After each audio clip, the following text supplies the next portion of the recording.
Where's my food? Oh. Focus? Are we? Oh, if we're gonna focus on the dog, it's gonna be a problem. All right, hey you guys, what's up? Welcome back to my channel. So basically in today's video, we're gonna be eating my food because I'm hungry as hell, first of all. Second of all, we're gonna be answering some questions because y'all.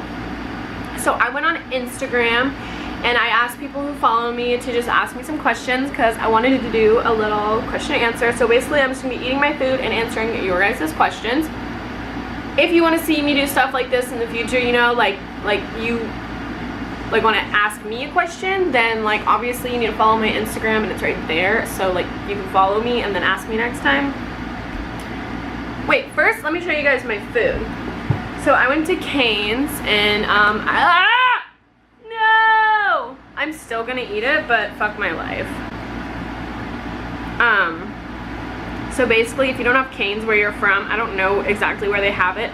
It's fucking delicious. They have this thing called Texas Toast. Look at that butter, baby. They have their best fries, they have their cane sauce, and their chicken. So let me just give you a full Okay, so let's just, and for my drink, I have a lemonade, girlies. So good. Focus! Focus.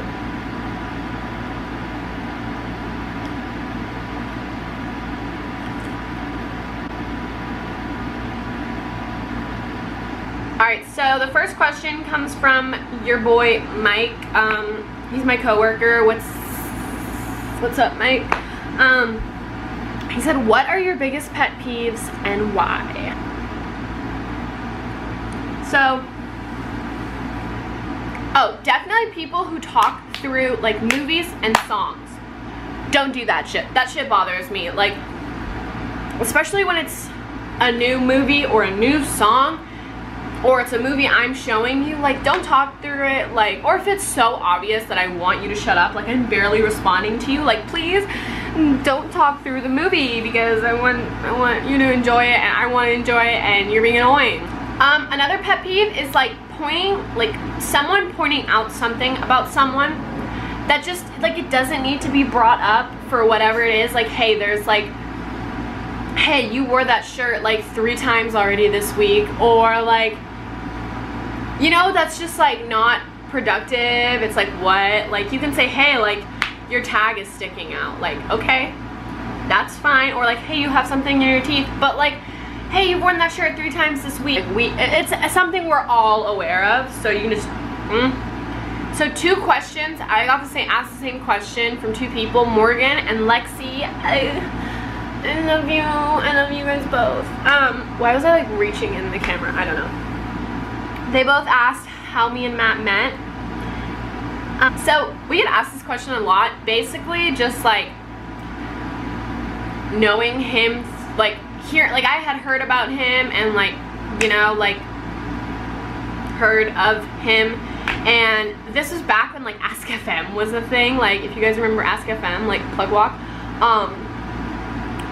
Yeah, so basically like, I don't know, somehow we like met each other through there and then like Instagram and then just, and then we hung out in person. Lazy Boy asks, do you want YouTube as like a job or like / career? I'm hungry.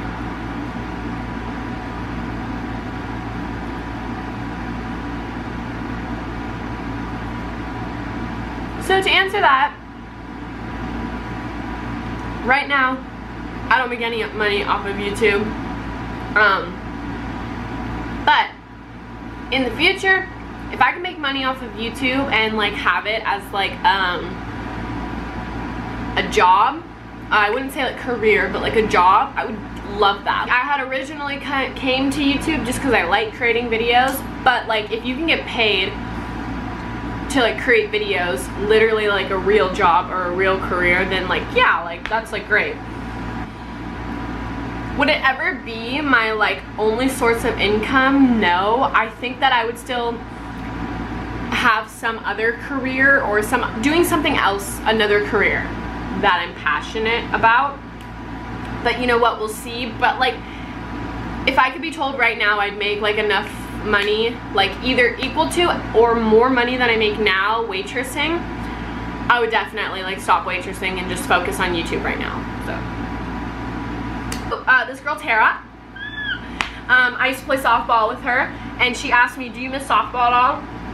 To be honest, like, I miss softball so much, to put it lightly. Like, I played softball and soccer when I was younger, and to be honest, not to sound stupid, but like, I was good at them.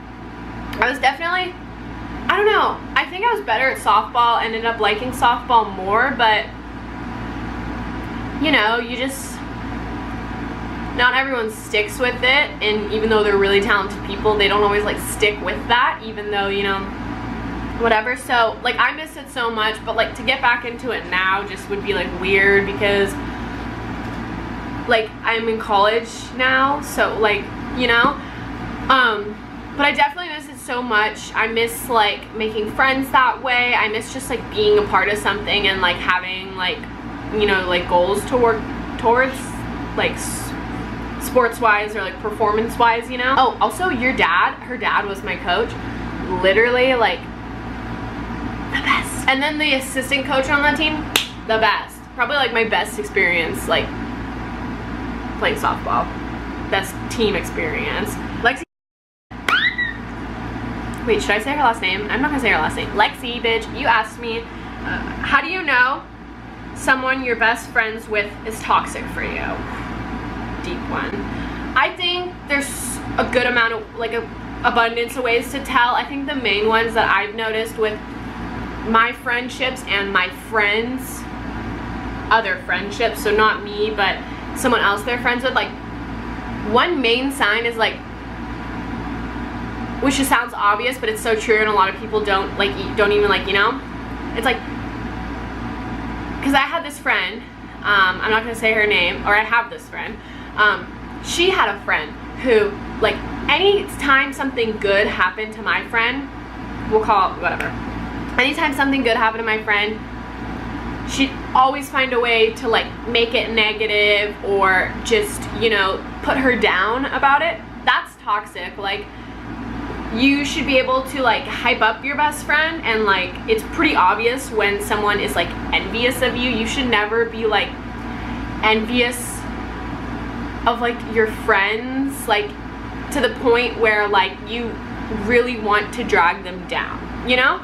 A little bit of envy mixed with like love and passion, it's all good and fun and it works well.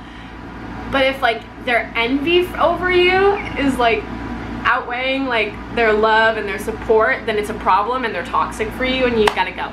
Catch them like lying to you a lot, obviously, or, you know, making excuses about whether it's, you know, not hanging out, whether it's not inviting to you to something. I don't know about the people watching this, but I'm in college. Like, that, I feel like it's so common in like middle school and high school. It kind of tapers off, but it's still kind of there, you know? Like, it's, hold on, I need to eat my food.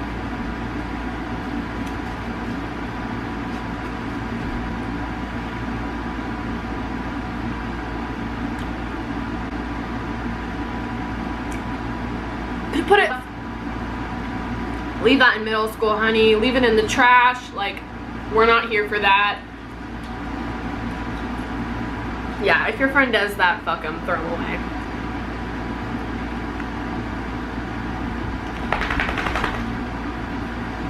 Another telltale sign of like your friend being toxic is if you can't tell them stuff in like confidentiality. Like, you can't tell them something without worrying about the fact that they're gonna go tell blah blah blah, like someone, you know, you're not friends with but they're close with. You shouldn't have to worry about that with your friends. You shouldn't have to worry about like your lies and stuff being told, because think about it, like when you have your best friend, you tell them everything. You don't want to tell everything to someone who's gonna go and tell it to other people. That's like something, like, they should be loyal, you know? Lexi also said, have you always had motivation for the gym? Definitely not. When I first got my gym membership, it's like you know how it is. You start off being passionate and you start off having motivation, and it tapers off, and then it tapers on and off and on and off. And now, after doing that so many times, I think I've gotten to the point where I always have motivation, I have drive, but I don't have to beat myself up for, you know, missing. I don't have to beat myself up for missing like a day in the gym, or even missing a week or 2 weeks. Like, I'm accepting of the fact that I go to school and I have work and I have emotions, I have family, I have friends, like, and maybe if like getting super duper fit was like something I was worried about, maybe I would put more time and like more emphasis on the gym, but it's just not. Like, the main way I would like get motivation, one way is I love looking at like other people's bodies, like other beautiful women's bodies, and being like, you know, I want to look like that. Like, if fitness, like if looking a certain way, which it all is for, like it is for all of us, obviously, because I know that comparing your body is not the thing for everyone to do. But if you can just look at someone and not like get so like envious and jealous of them, and just be like, hey, they have a nice body, I want to look like that. So that's, you know, that's my motivation to, you know, go on the treadmill or go in the sauna longer or do whatever it is you like. It doesn't always have to be like a competition, and it doesn't always have to be so envious. I think that's such a form of motivation, is seeing other people have what I want. That is such a fuel for me. He also asked in hand with, how did you and Matt meet? How do you guys stay in love over the years? Oh my god. So if you guys don't know, me and my boyfriend have been together for like 4 years or whatever. And that's like a long time, like meeting in high school, you know how it is. Of course, me and Matt have our fights, but it's like, do you actually care? Like, if you care enough about someone, you can stay in love with them. Do you know what I mean? Like, if you find it, you know, getting kind of boring, like, because me and Matt, we definitely get like kind of bored in the relationship, but there's still not, like, we still have a love for each other, if that makes sense. So then that comes into the fact of, okay, well, you know, why don't we just start doing more activities? Let's go see more movies, let's go out to dinner more, like stuff like that. And if you can keep new stuff, just exciting stuff happening in your relationship, then I think you could stay in love. To answer that, Bree, I almost forgot to answer your question. You asked me, how often do I work out? So when I'm like grinding and don't have school or anything to worry about, I could work out like 5 days a week. Now with school, it's kind of cut down to like 2 days. But that's actually going to the gym. I can still work out here at home. I have a lot of like at-home things I can do. So right now, I would say like 2 to 3, like, to be honest with you guys. But if it was summertime and I just had no worries in the world, it'd be like 5 days a week. Alright, you guys, and that is pretty much it for this video. I did have other people like send me things, but they were my friends and they weren't like actual questions. They were just them being nice to me. So Rebecca, Sienna, Morgan said some really nice things too. So thank you guys for saying those. My acne is so bad. Why am I even on the camera?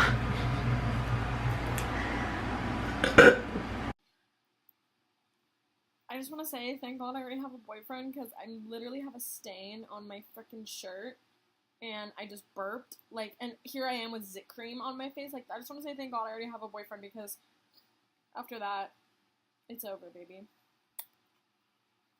Also, I don't want anyone to say that I'm copying Emma Chamberlain, because I kind of am. Like, I fucking got this idea from her, but it's like such a good idea, right? Like, me going like this, like, so I can interfere with and give my opinion. Okay, bye. Oh my god, ew. So thank you guys for sending that stuff. I just didn't think anyone else, like, yeah. So that is all for this week's video. I'll see you. Oh my god, I can't stop burping. I'll see you guys